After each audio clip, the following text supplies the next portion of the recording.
This segment is sponsored by Petland.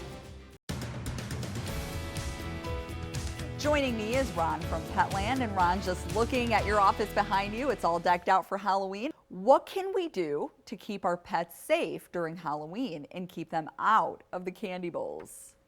Yeah, the first thing is finding out, well, what is the problem with them and the Halloween treats and everything, and what happens if they get it? So I got a little Italian Greyhound that's joining us today, very curious about what's going on, and would definitely get into the treats if it had the opportunity. So first thing, and I think we all know this, is chocolate is hazardous for our dogs.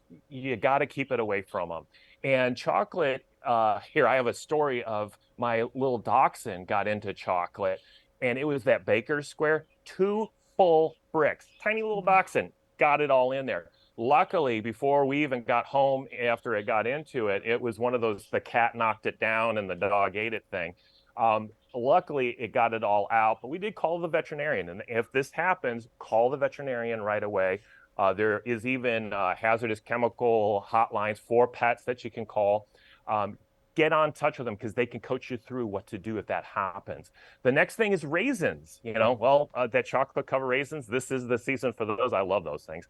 Again, that's a double whammy. The raisin and the chocolate is hazardous to these little things, so you don't want them eating that.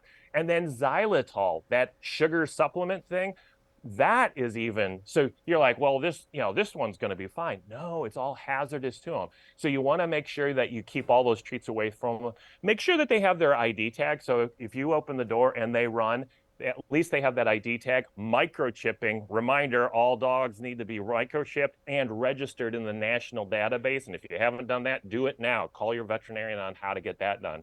That is so important. So if they run away, I think it's an 82% chance of getting your dog back if it's microchipped. So really important. Candles are hazardous. I have a story where a cat was running around in the house. The tail got on fire because the lady had so many candles.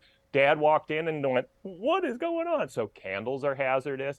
Costume pieces are hazardous. They fall off our costumes. What do the dogs do? They eat it. Yeah. And so make sure you're taking care of them. If you want your dog to wear a costume, start now because you want them to be comfortable on Halloween day when they're doing it. So some tips for Halloween and keeping it not hazardous for your dog. Absolutely. Thank you so much, Ron. We really appreciate it. And if you have any questions for Ron, you can give him a call at the number on your screen. As always, this segment is sponsored by Petland.